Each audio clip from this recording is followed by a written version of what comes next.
Olá, galerinha! Tudo bem? Bom, seguindo o que a gente está fazendo desde semana passada, né, nos preparando para a prova de qualificação da UERJ, e agora nós estamos fazendo questões de vestibulares anteriores ligadas a temáticas que sempre caem na UERJ. Eu já fiz um vídeo aqui sobre as principais temáticas, deixei um material aí para que vocês possam acompanhar, e nesses vídeos a gente está resolvendo questões de acordo com essas temáticas. Na semana passada nós fizemos as temáticas de ditadura militar, como que a UERJ costuma cobrar o tema de ditadura militar e por quê.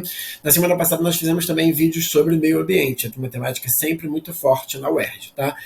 Bom, nesse vídeo de hoje aqui nós vamos fazer duas questões temáticas que eu tinha separado para vocês, que são as transformações da cidade do Rio de Janeiro e tecnologia, já que o vestibular da UERJ escolheu 1984 como livro de redação. Então, as provas da UERJ, tanto a qualificação quanto a prova de redação e as provas específicas, elas sempre se comunicam. Belezinha? Então vamos lá.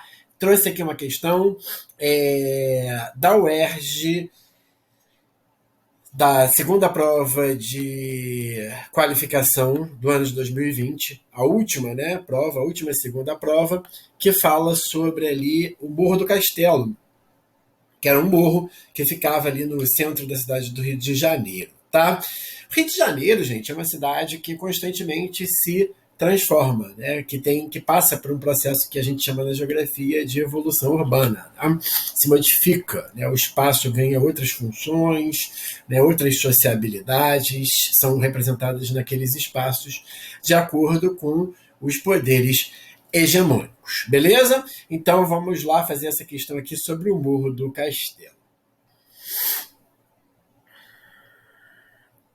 Então, a questão que a gente vai trabalhar aqui, primeiramente, é a questão 55, questão da prova de 2020, segundo exame de qualificação da UERJ sobre o Morro do Castelo. Então, a questão diz assim: na administração do engenheiro e prefeito Carlos Sampaio, então, mais um prefeito aí na história do Rio de Janeiro que gosta de ser chamado de reformista. O Rio de Janeiro tem vários prefeitos reformistas, né? Nós temos lá na primeira década, né, do século XX, nós temos o Pereira Passos, nós temos nos anos 50 e 60, né, Carlos Lacerda, que era governador da Guanabara, né, o Rio de Janeiro era considerado uma cidade-estado, né, e aqui nós temos o Carlos Sampaio, tá, de 1920 e 22. O Morro do Castelo foi totalmente demolido. A decisão causou muita polêmica, tendo sido criticada por vários intelectuais, como, por exemplo, Monteiro Lobato. Aí temos um texto aqui de Monteiro Lobato falando sobre a demolição do Morro do Castelo. Tá? Então diz assim: Morro do Castelo, houve sempre cochichos suspeitos nos quais um estribilho soa insistente. Precisamos arrasar o Morro do Castelo.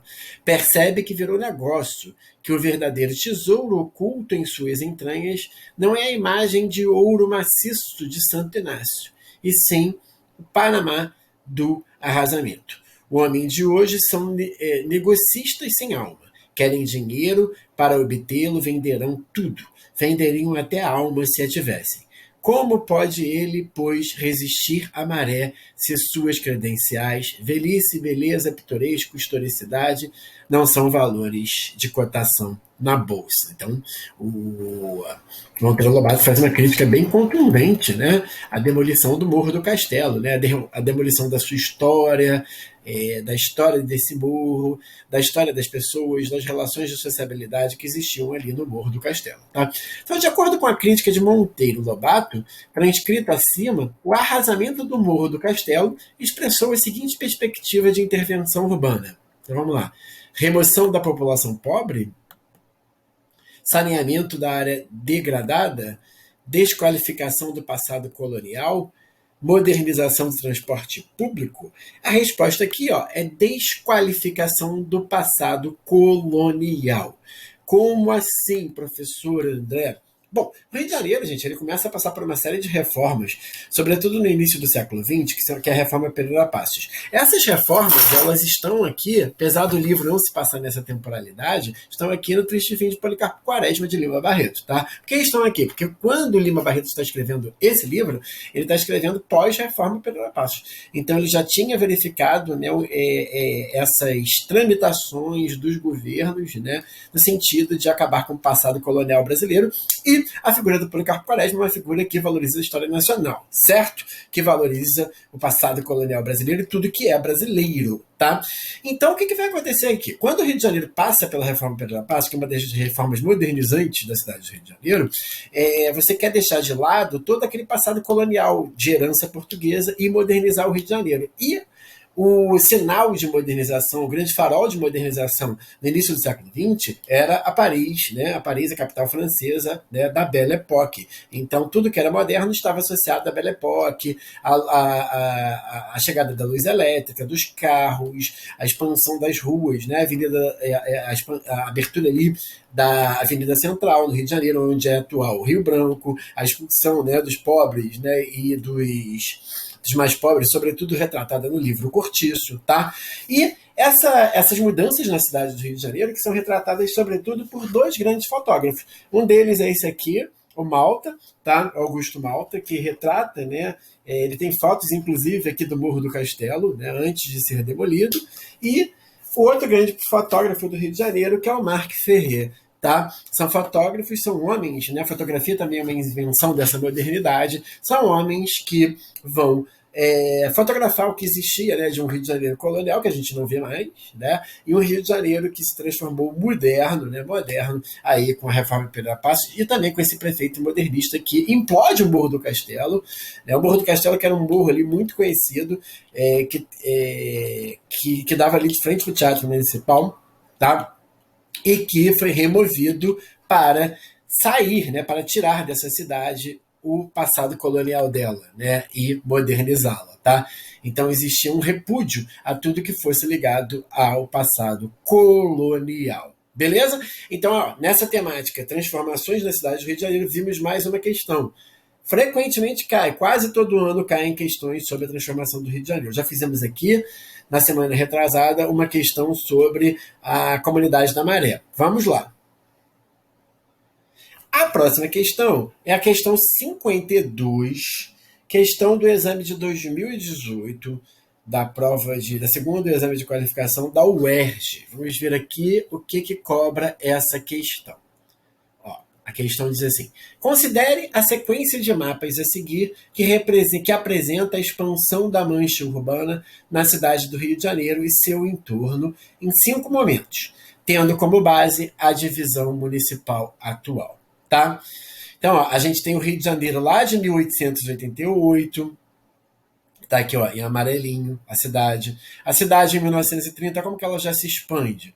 Olha como que ela já entra aqui, ó, nas linhas 4 e 5, já está indo em direção à Baixada Fluminense, ó, Duque de Caxias, Nova Iguaçu, Seropédica, tá?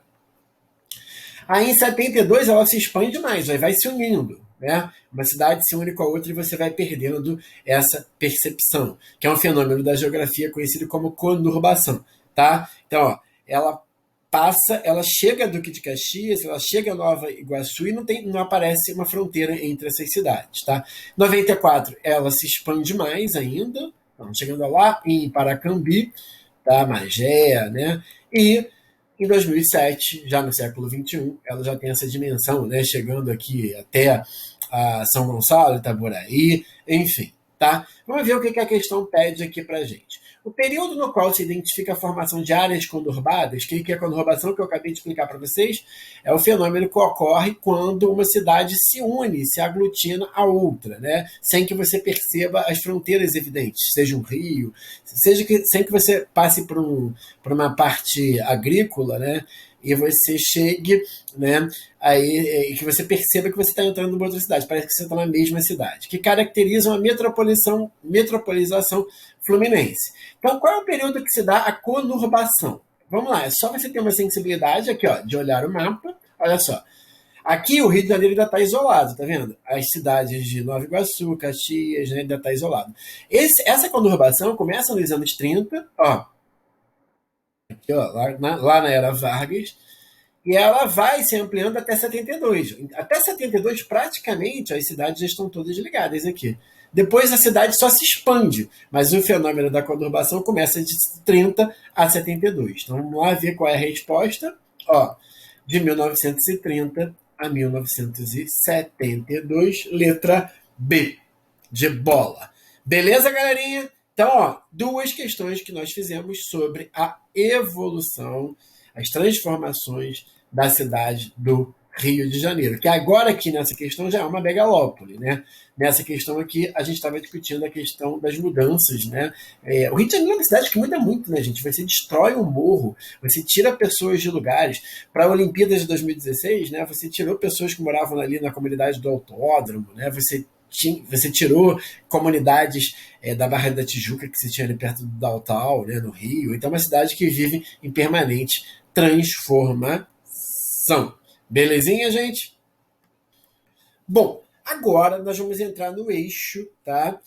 Como que a UERJ cobra questões sobre tecnologia? E levando em conta que essas questões vão estar cada vez mais fortes, né? Já que, né, o tema da UERJ, o livro da UERJ escolhido, né, 1984, trata desse tema da tecnologia, tá? E a UERJ trouxe, a UERJ ela vai trazendo questões sobre tecnologia mais recentemente, tá? Trazendo questões sobre fake news, sobre inteligência artificial, de como que as redes sociais são usadas para manipular, né, pessoas em épocas de eleições, ou em casos como o Brexit, né, a saída, né, da Inglaterra do bloco europeu. Então vamos ver essa questão aqui, que é a questão 56. Diz assim a questão: o uso de tecnologias para influenciar o debate político não é novidade. Na eleição presidencial brasileira de 2014, 10% das interações no Twitter foram feitas por máquinas. Desde então, os famosos robôs, né? Desde então, os cientistas encontraram evidências da influência de robôs em todos os grandes debates.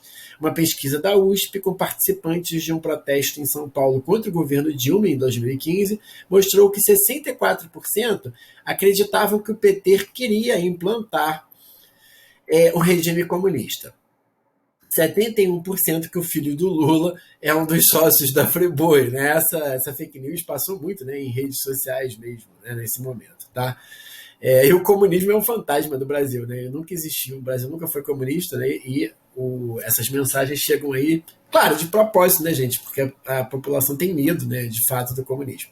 E 53% que o PCC é um braço armado do PT. Já em uma manifestação contra o impeachment no ano seguinte, então tem esses movimentos, né, eles ocorrem tanto em prol, né, da direita quanto em prol da esquerda, né? 56,7% afirmavam que os protestos contra a corrupção foram articulados pelos Estados Unidos, né? E 55,7% diziam que o juiz Sérgio Moro é filiado ao PSDB. Nenhum dos pontos mencionados nas enquetes é fato, tá?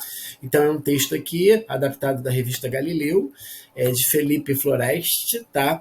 Que está mostrando ali como que essas fake news, essas notícias falsas influenciam eleições, né? Influenciam alguns debates importantes sociais, como o impeachment também da ex-presidente Dilma Rousseff. Então a influência da inteligência artificial no debate político tornou-se eficaz após a ocorrência do seguinte processo social. A ampliação da inclusão digital.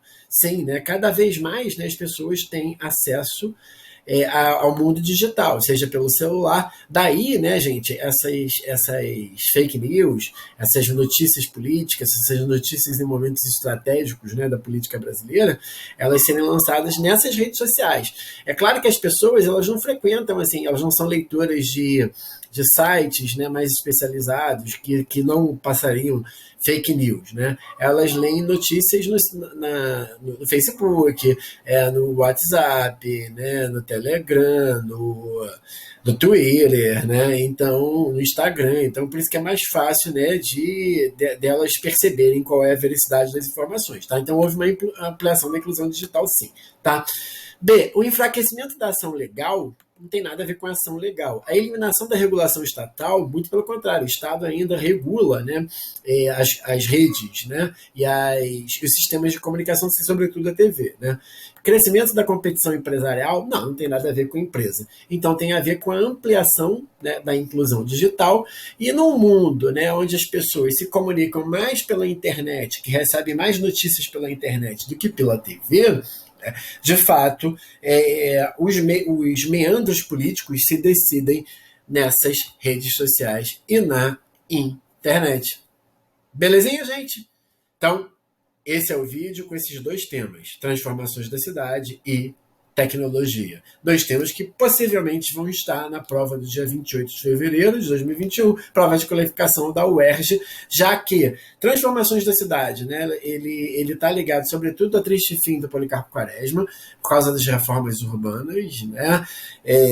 Então é um tema muito forte também por conta da ideia de subúrbio, né?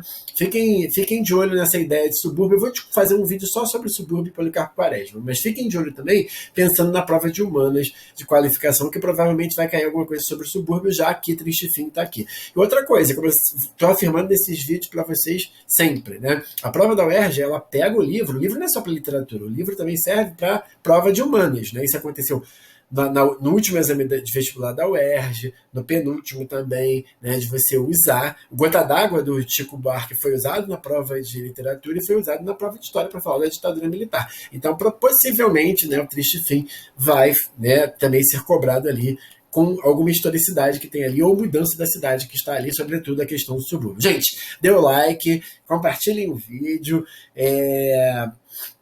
compartilhem o canal, né, para as pessoas que vocês sabem que vão fazer o UERJ. É importante que a gente cresça, porque a gente vai crescendo e vai melhorando as possibilidades da gente estar gravando esses vídeos para vocês. Um grande abraço, professor André, uma excelente semana.